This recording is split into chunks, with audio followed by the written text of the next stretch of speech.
Haleluya. Haleluya. Puji Tuhan. Kasih tahu nggak ada lu nggak seru.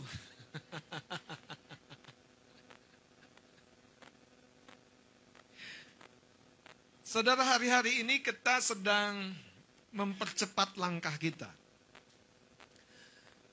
Karena itu beberapa orang yang sudah mulai merasakan pasti mulai menyimak. Pak Gembala beda, saudara. Saya di mode mendesak. Kalau Anda belum merasa terdesak, puji Tuhan. Anda harus lebih sensitif, saudara. Bahasa pendek itu menyeratkan ungkapan yang dalam yang belum dikeluarkan.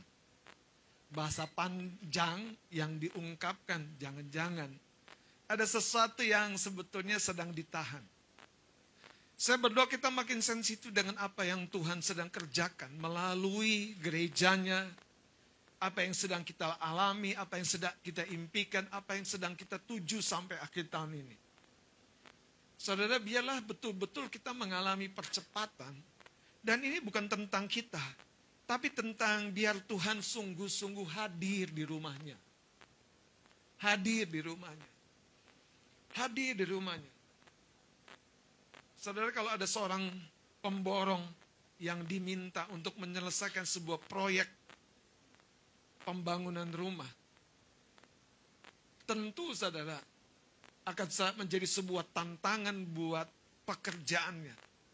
Sekalipun dia tidak bekerja sendiri, dia bekerja dengan tim, dengan orang-orang yang terlibat dengan dia beragam jenis.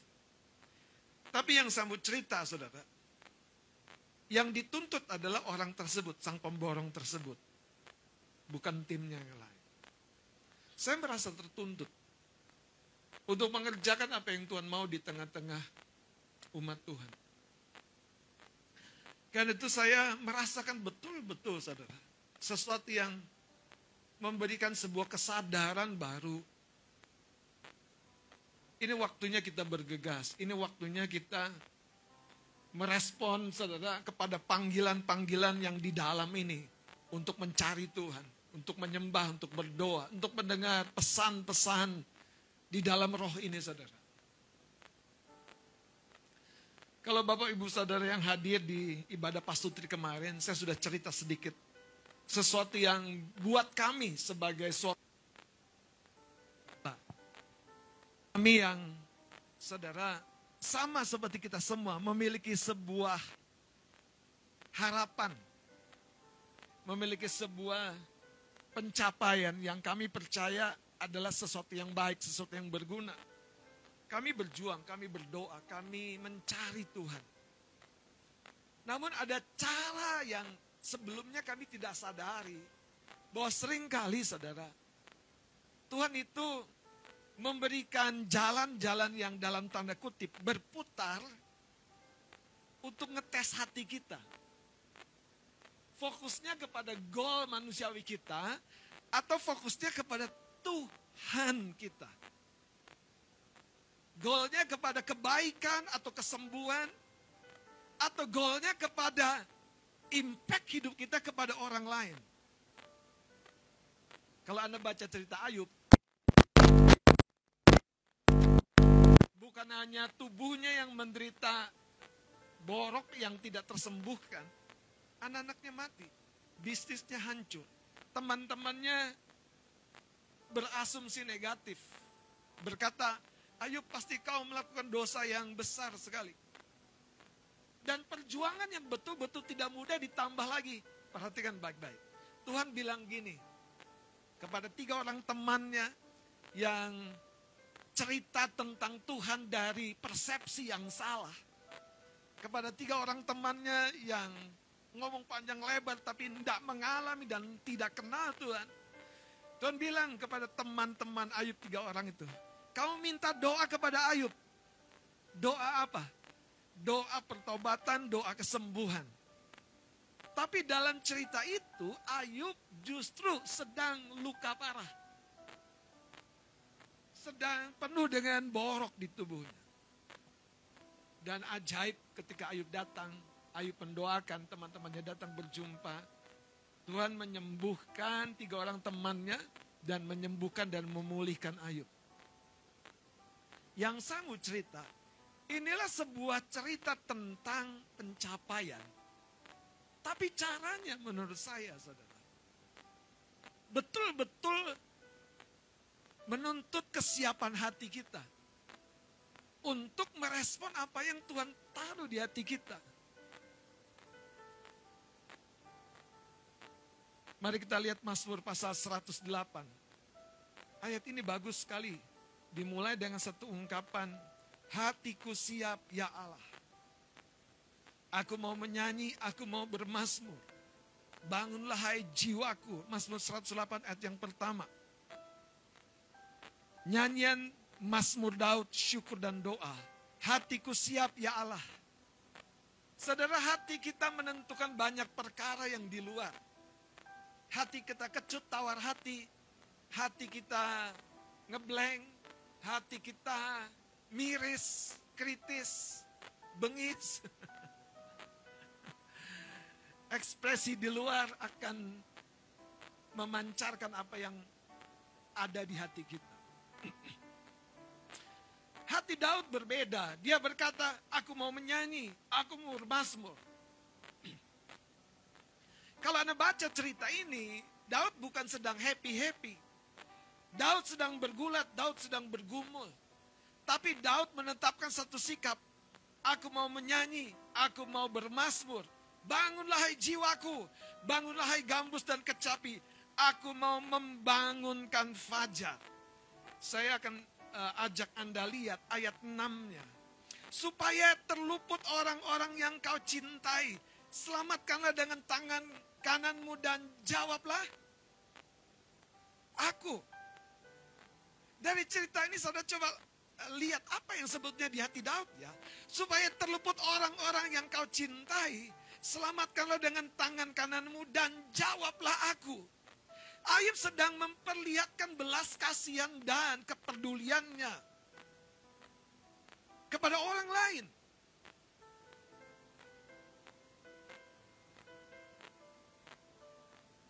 Coba sekarang lihat ayat 10-nya.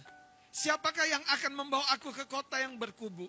Siapakah yang menuntun aku ke Edom? Bukankah engkau ya Allah yang telah, sebetulnya terjemahan lainnya lebih mengena, yang menolak kami, bukan membuang, sekalipun maknanya sangat-sangat mirip. Dan yang tidak maju, ya Allah bersama-sama bala tentara kami. Berikanlah kepada kami pertolongan terhadap lawan, sebab sia-sia penyelamatan dari manusia.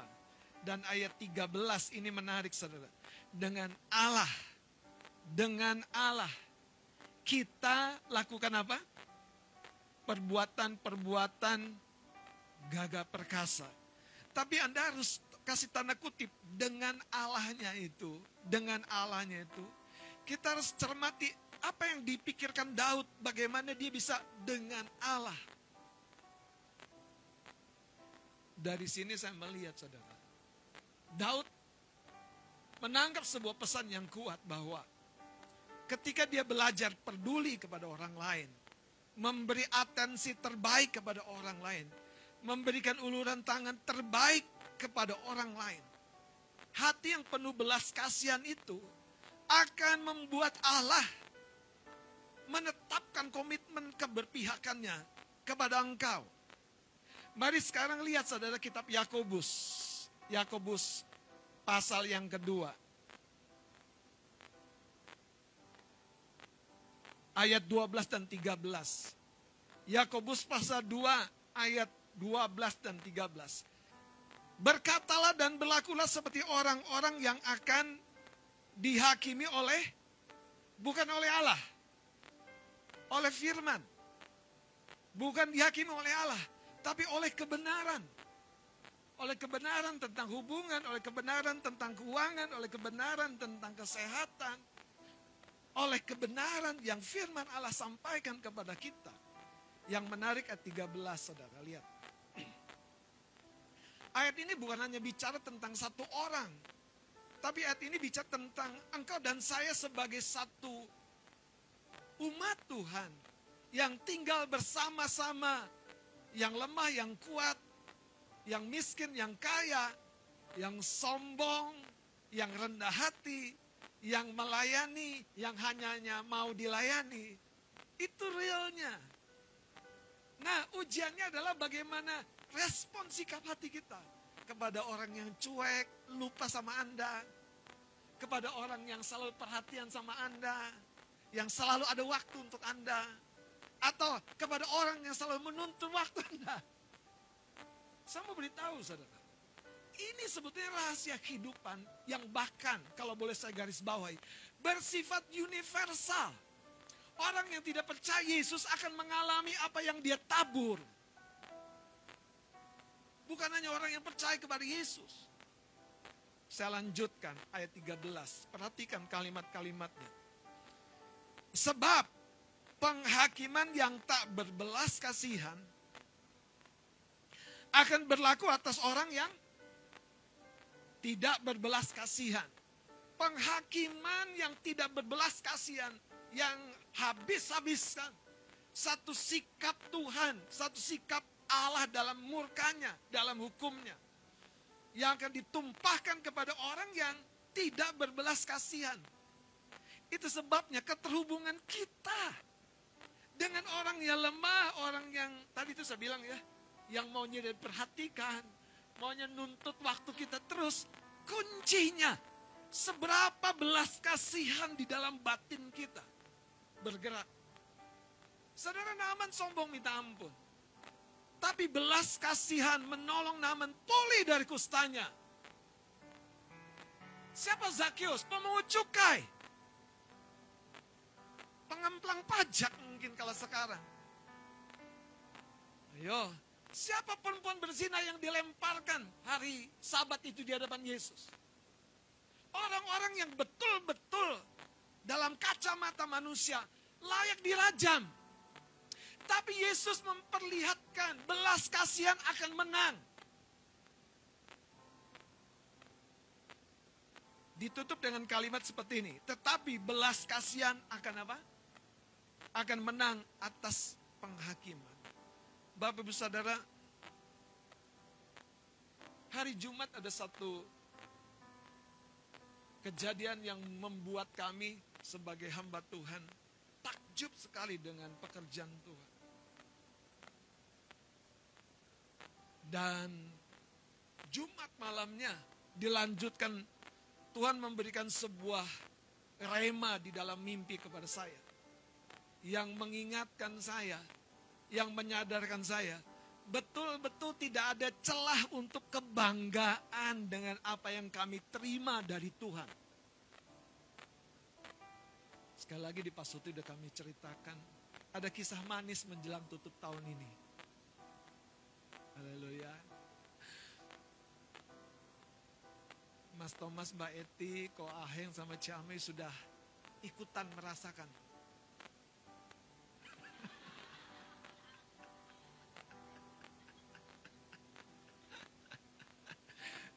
Jangan mendaftar, datang aja. Kalau mendaftar susah, datang. Bang, aku ikut ya bang. Sekalipun kemarin malam selesai pasutri, kami ke pasar Kebayoran Lama. Namanya saya biasa pakai transmisi manual. Ini dapat yang terbaik otomatis. Yang sebelumnya kalau nginjek gas itu harus pakai iman dan kesungguhan hati, baru mobil kami itu bergerak. Yang sekarang disentuh dikit, ngacir dia, saudara. Saya sampai.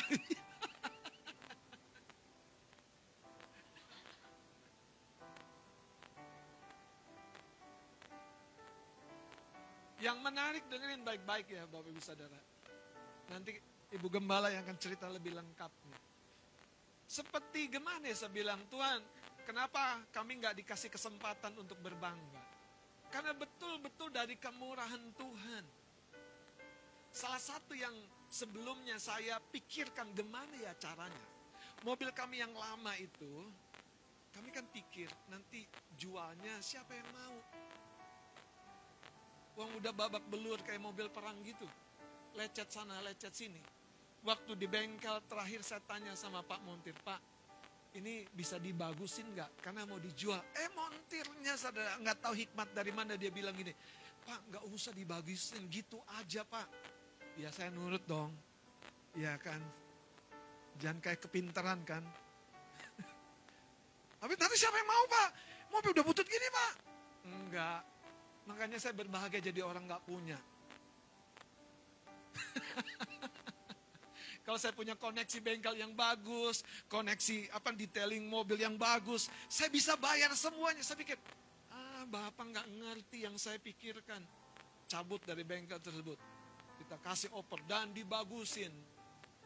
Puji Tuhan, enak bahagia jadi orang yang nggak punya. Tapi jangan berhenti sampai situ. Belum. Sebetulnya itulah yang saya bilang, nggak ada kesempatan untuk berbangga. Ya udah saya bawa mobil, balik. Memang niat mau dijual supaya ada yang lebih fit. Bukan bagus, lebih fit. Anda tahu salah satu yang paling miris, kira-kira sebulan ini, kami selalu punya penumpang tambahan di dalam mobil kami. Kalau pulang, kan kejemur tuh siang. Pulang kami masuk mobil, kakak di sebelah kanan, Ibu Gembala saya di sebelah kiri. Gak lama 10 menit, pasukan semut keluar dari lubang semburan AC itu. Keluar, berbaris. Berbaris, dia pengen cari udara dingin juga. Dalam mesin panas, dia keluar ngantri. Saya bilang, Ibu Gembala jangan liatin. Kalau liatin pasti geli. Nah, paling serunya, kami mau jalan ketemu sama teman-teman pendeta. Aduh Tuhan. Apa mau dikata nanti Pak Robert mobilnya bagus sekali penumpangnya. Ada semut, ada kecoa. Dan sebagai informasi, itu tahun 2007. 17 tahun. Kisah cintanya dalam sih saudara. Ke Lampung berapa kali. Ya mana ya? Waduh. Ke Lampung berapa kali. Dan senanglah. Dan waktu kami harus lepaskan. Itu yang saya bilang. Tuhan ajari kami untuk menyerah. Karena itu saya mau berkata begini. Nanti saya cerita, kenapa sih Tuhan bikin jalan kami jadi mudah? Kenapa sih Tuhan bikin jalan kami jadi... Saya mau cerita gini Bapak Ibu Saudara. Waktu saya terima kendaraan ini. Saya bilang Bang Kikis coba dicek dulu. Wah ini udah dimodif kanan kiri, udah bagus, udah mentereng. Ini mobil saya kan iya. Tapi bukan hanya baru, ini seperti di upgrade. Dan buat kami yang gak tahu mesin, buat kami yang gak tahu aksesoris, gak tahu modif. Kami seperti gini, tenang, kamu duduk manis. Makanya yang lebih serius lagi ketika kami cari di mana ya ketemu nih si expander ini. Apalagi JJ selalu bilang, biar Bapak udah dapat mobil yang baru. Amin J, amin J. Doamu pasti terkabul. Makasih JJ. Dan waktu datang saudara, nggak tanggung-tanggung. Kami ada mau ke Bekasi, nggak jadi. Yang ini deket ke Delman Utama, Bendi besar, belok dikit. Jadi nggak sampai 10 menit ketemu showroomnya. Dan cerita-cerita ini menunjukkan begini Bapak Ibu Saudara. Kalau engkau melakukan bagianmu kepada orang lain, Tuhan akan melakukan bagiannya kepadamu. Makanya Alkitab berkata belas kasihan akan menang, bukan kegagahan, kebisaan, kekuatan. Belas kasihan yang dimaksudkan firman nanti saya ceritakan. Sekarang Ibu Gembala akan bersaksi. Biasanya kalau Ibu Gembala bersaksi lebih heboh. Tuhan memberkati. Beri tepuk tangan bagi Tuhan Yesus.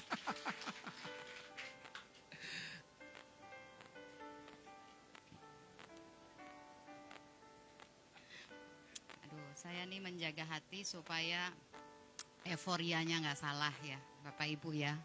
Nggak ada yang berlebihan. Ini semua berkat Tuhan, kebaikan Tuhan. Bukan karena kami lebih saleh atau lebih baik, nggak ada itu. Jadi kami di awal tahun saya sampai coba catat supaya saya nggak melebar. Ini jadi permohonan kami juga di awal tahun seperti kita biasa.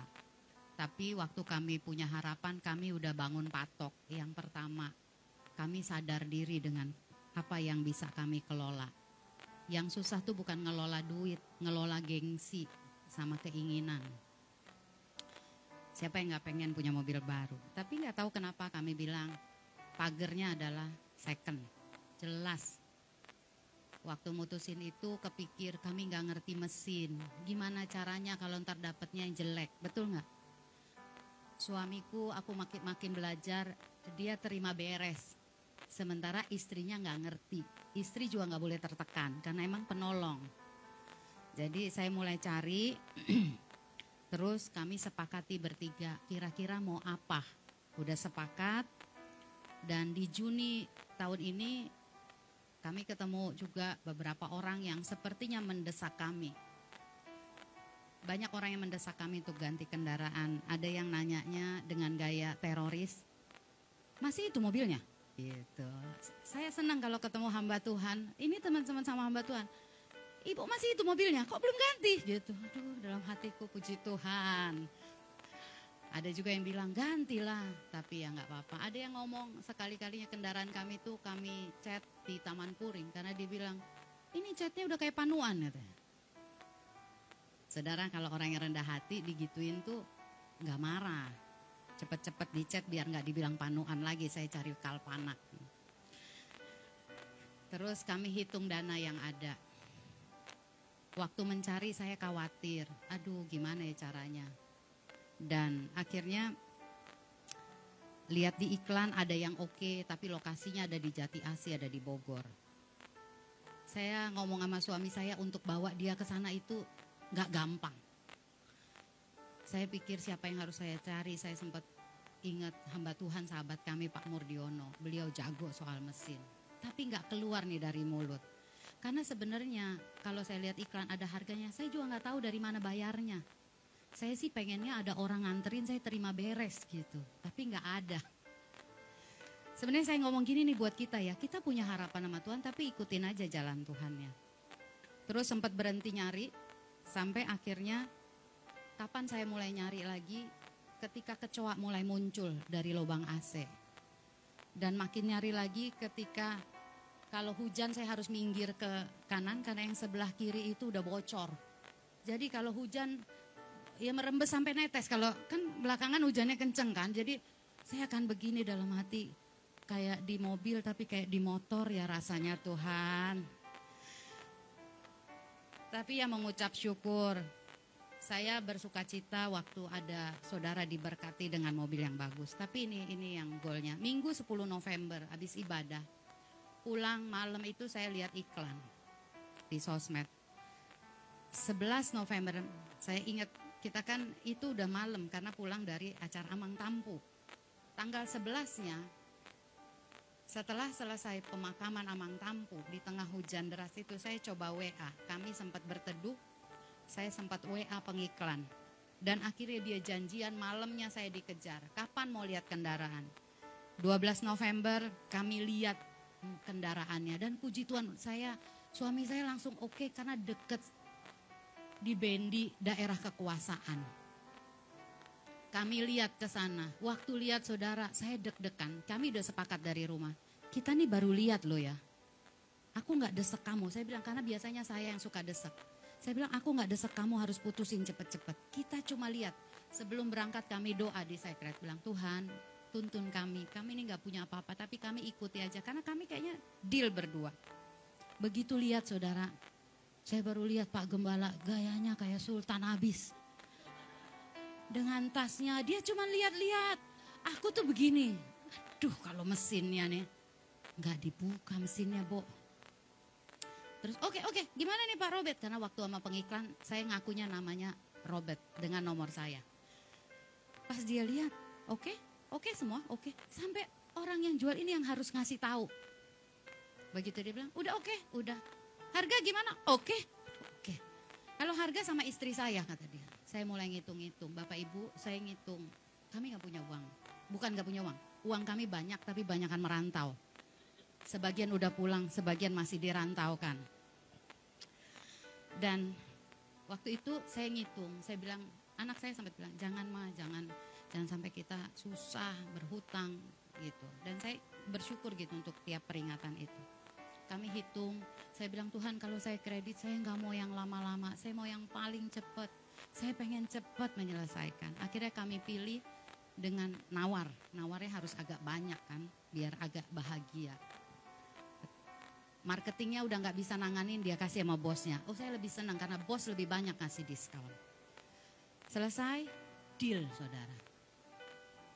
Pulang masih bawa mobil lama, dia lihat mobil kami nggak komplain loh. Mobil kami tuh nggak dikomplain sama dia. Oh ini bagus, oh puji Tuhan, kau melihat itu bagus. Pulang di rumah kami doa, Tuhan, kami nggak mau jadi hamba Tuhan yang kejar setoran Tuhan. Jangan sampai khotbah kami nggak benar karena ada desakan kebutuhan. Hari Rabu itu Selasa deal, Rabu disurvei sama orang bank. Ini siapa yang debiturnya? Oh pendeta, saya udah kenalkan sama penjual, pendeta. Oh pasti lolos Bu kalau pendeta. Oh ya, aku bilang. Oh ya udah pendeta aja, kalau ibu pendeta agak-agak pendekar saya bilang. Akhirnya hari Rabu disurvei, hari Kamis kami ditelepon. Bu di ACC ya? Hah cepet banget, kami gak siap. Sebenarnya asal ngomong aja. Karena gak keluar serupiah pun kan, cuma naruh. Hari Jumat kami janji, kami akan ambil kendaraannya. Di Jumat itulah Tuhan tuh geraknya gak bisa kita duga. Pagi-pagi kami cerita, apa iya ya? Masa kita langsung pakai mobil itu ya? Apa iya ya? Kita hitungannya udah bener gak sih? Aku takutnya salah. Karena ada beberapa kewajiban setiap tahun kami harus poskan. Tapi Tuhan kerja mulai begini. Hari Rabu pagi itu, hari Jumat pagi, kami ditelepon seseorang.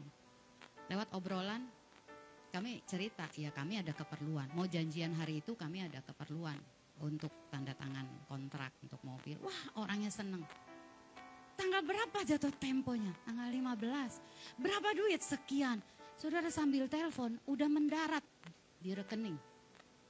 Cicilan pertama. Dia bilang ini untuk cicilan pertama. Aduh kayak gini. Aduh gimana ya? Gak siap. Orang gak punya duit tapi gak siap juga kalau dikasih duit. Siangnya saya masih harus di hari Jumat itu lumayan, saya harus ajak adik saya ke rumah sakit habis operasi mata. Di tengah kesibukan itu orangnya WA lagi. Coba tanya, kalau cash masih bisa gak? Gue seneng nih. Saya mulai lihat kayak orang mau hujan, kemarau panjang nih, hujan gede nih. Kan biasa yang ngurusin duit ya, tahu dia di mana duit. Dia bilang bisa gak kalau cash? Saya coba ngomong, ya orangnya kan lebih senang kredit. Gitu. Gak bisa Bu, karena udah begini-begini orang udah proses tinggal tanda tangan gak bisa. Begini, akhirnya gak sama aja gitu. Ya udahlah saya bilang, oke lah saya hubungan baik. Oke, saya bilang gak bisa. Oke lah kita ketemu lah.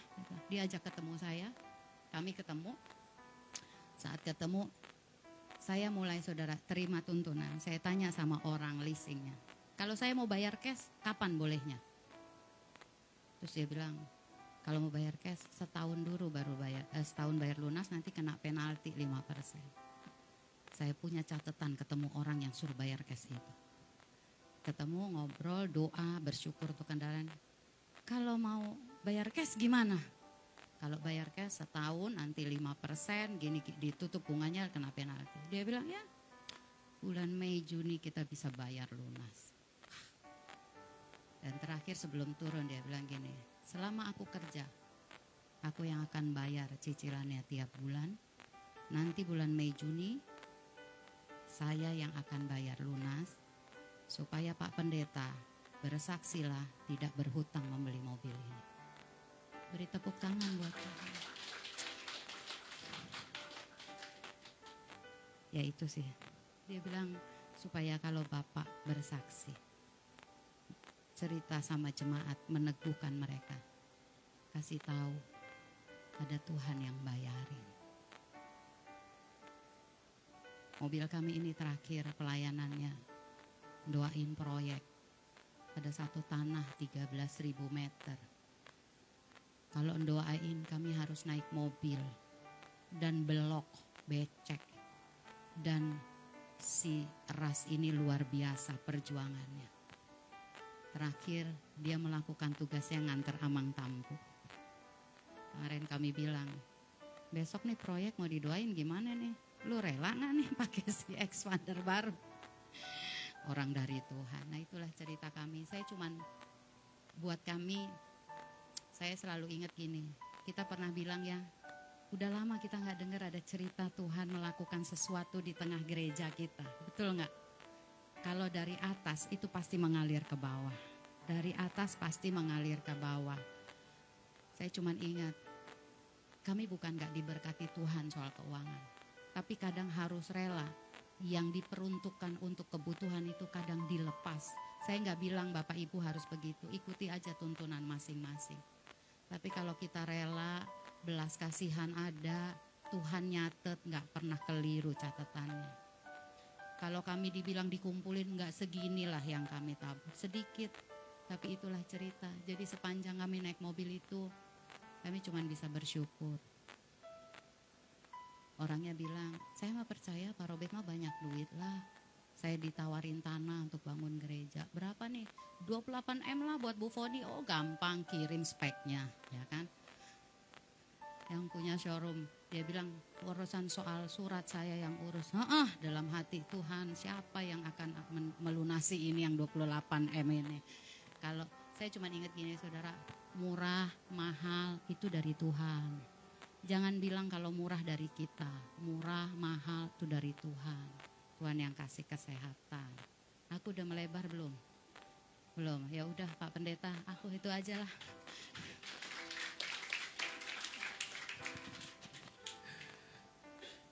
Terima kasih Bu Gembala untuk sharingnya. Bapak Ibu Saudara, ada hal-hal kecil di dalamnya tuh yang buat saya juga betul-betul terkonfirmasi itu dari Tuhan. Jadi waktu hari Jumat kami deal dan membawa pulang dan tukar unit. Kami bawa pulang mobil yang dari Tuhan ini. Malamnya Tuhan kasih mimpi dan rema yang sangat kuat. Ketika saya berbaring tertidur itu Jumat malam, besoknya hari Sabtu Pak Sutri. Sebetulnya tubuh saya pun dalam keadaan letih dari sepanjang hari beraktivitas. Tapi di malam itu Tuhan membangunkan, saya mendengar satu gaung yang begitu keras sekali di dalam batin saya yang berkata begini. Pada akhirnya kebaikanmu akan menang dalam hidupku Tuhan. Makanya saudara, ketika saya dengar kalimat itu, saya coba lihat, ini ngomongnya bagaimana ya Tuhan? Pada akhirnya kebaikanmu. Ternyata begini saya mau terangkan. Kalimat itu muncul kepada saya. Yang betul-betul sebetulnya gak layak, gak mampu, gak bisa, gak ngerti. Tapi kebaikan Tuhan akan menang. Nah, cerita kebaikan Tuhan akan menang itu dari ayat ini, ayat 13 dikatakan begini. Sebab penghakiman yang tak berbelas kasihan akan berlaku atas orang yang tidak berbelas kasihan. Tetapi belas kasihan atau kebaikan Tuhan akan membuat hidup kita berkemenangan di setiap area hubungan, kesehatan, keuangan, akan membuat kita berkemenangan, kebaikan Tuhan itu. Tapi bagaimana kebaikan Tuhan itu jadi berpihak kepada kita, waktu, saudara, seperti ayat ini berkata, kita tidak tahan belas kasihan yang Tuhan titip di hati kita. Bapak Ibu Saudara, dari awal tahun, kita sudah hitung Samuel akan kuliah, akan begini, akan begitu, dengan semua keberadaan, dan kami coba kelola dengan baik. Tapi saudara, saya bersyukur dalam hidup ini, bicara tentang materi, materi bukan pembatas langkah kita. Ada atau tidak ada, tidak boleh jadi patokan. Tapi bagaimana Tuhan taruh di hati kita. Ada tanggungan-tanggungan yang datang kepada saya. Yang, saudara, datang kepada hati saya, yang saya tidak berpikir panjang, Saya cuma merespon dengan orang yang butuh pertolongan ini. Perlu belas kasihan. Jangan hitung dari mampu, dari bisa. Sekian kali saya menolong orang tersebut yang keluar dari hati saya. Tuhan, apakah aku masih punya untuk menolong? Saya kumpulkan lagi, masih bisa menolong. Saya kumpulkan lagi, masih bisa menolong. Waktu saya menolong dan melakukan belas kasihan itu, ayat ini sebetulnya yang sedang Tuhan garis bawahi. Waktu kamu berbelas kasihan, aku akan menyatakan kebaikanku, belas kasihanmu, belas kasihanku di pihakmu. Jujur saudara, waktu kami bawa mobil kami itu saya deg-degan. Diterima nggak ya nih mobil udah hancur-hancuran gini? Loh, siapa yang nggak tahu saudara? Udah parah gitu. Udah hancur. Saya sampai ngerti, mau Anda pernah punya kegagalan? Anda punya cerita gelap? Anda punya story apa dalam hidup, dalam hubungan, dalam keuangan? Hanya punya story apa? Hadapkan ke Tuhan. Belas kasihan Tuhan, kebaikan Tuhan akan menang. Saudara, cerita ini menjadi manis bukan karena kami bisa mengumpulkan. Karena itu Bapak Saudara, belajarlah kenal Tuhanmu. Ketika kita mengukur dari awal tahun untuk kebutuhan sepanjang tahun itu. Ceritanya saudara adalah bagaimana kita merespon hidup yang kita jalani ini dengan belas kasihan di hati. Saudara, apakah kita masih sadar siapa kita di hadapan Tuhan? Ketika masalah datang, apakah berhenti di meja kita? Atau mengalir kemana-mana? Atau Anda melihat masalah orang lain, tenang, aku yang tanggung, aku yang tanggung, aku yang pikul.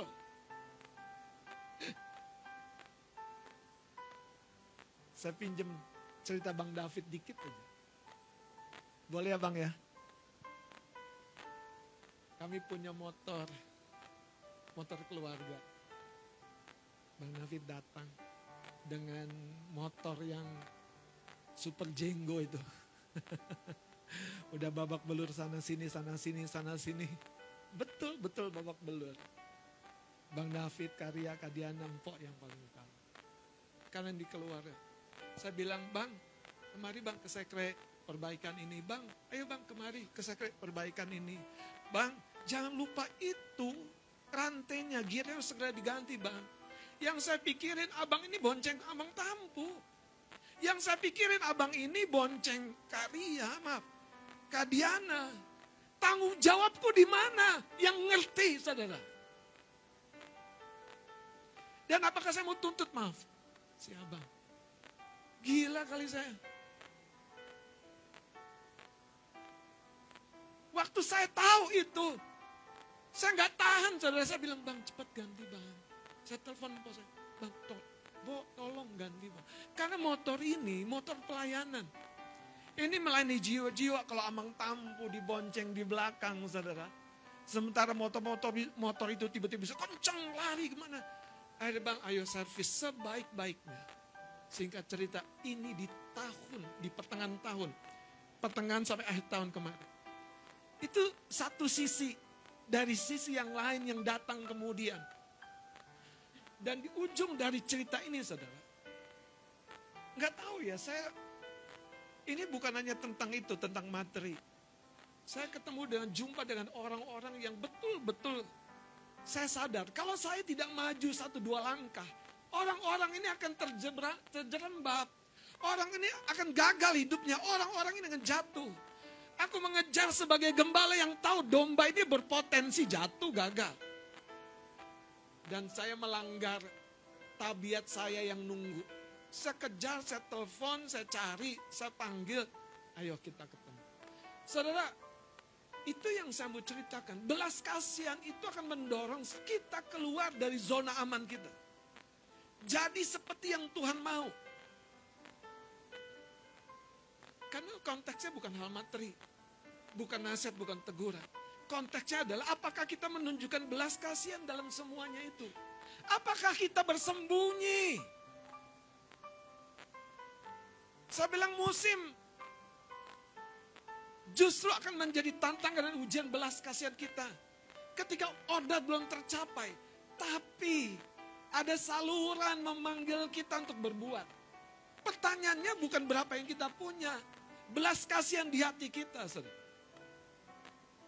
Terima kasih Bapak Ibu Saudara yang mendukung dan mendoa. Apa yang Tuhan perbuat dalam hidup kami, itu membuat kami berkata kepada Bang Jun, percayalah. Percayalah. Tuhan akan membela-Mu. Semua kita percayalah. Kalau kita sadar yang kita lakukan untuk kemuliaan Tuhan, untuk kebaikan orang lain. Saudara-saudara, Tuhan di pihak-Mu. Jangan ukur dari mampu, dari bisa. Ukur dari belas kasihan yang di hatimu. Saya mau tutup Bapak Saudara. Malam ketika gaung itu begitu kuat, saudara, di batin saya, sampai saya kaget, saya catat, saya bilang, pada akhirnya belas kasihan, kemurahan, kebaikan Tuhan akan menang. Disitulah saya tahu, tujuan lari saya adalah kepada belas kasihan Tuhan. Tapi nggak mungkin saya sampai di sana. Kalau saya seperti Alkitab, dah selamat jalan, kenakanlah kain panas. Di kitab Yohanes. Padahal kita tahu apa yang dia butuhkan. Padahal kita punya apa yang dia butuhkan. Padahal kita mampu membagi apa yang dia butuhkan. Saudara, Tuhan di pihakmu. Tapi apakah Tuhan telah mendapati engkau di pihaknya? Ketika engkau menunjukkan belas kasihan. Di area hubungan. Di area kesehatan, di area keuangan.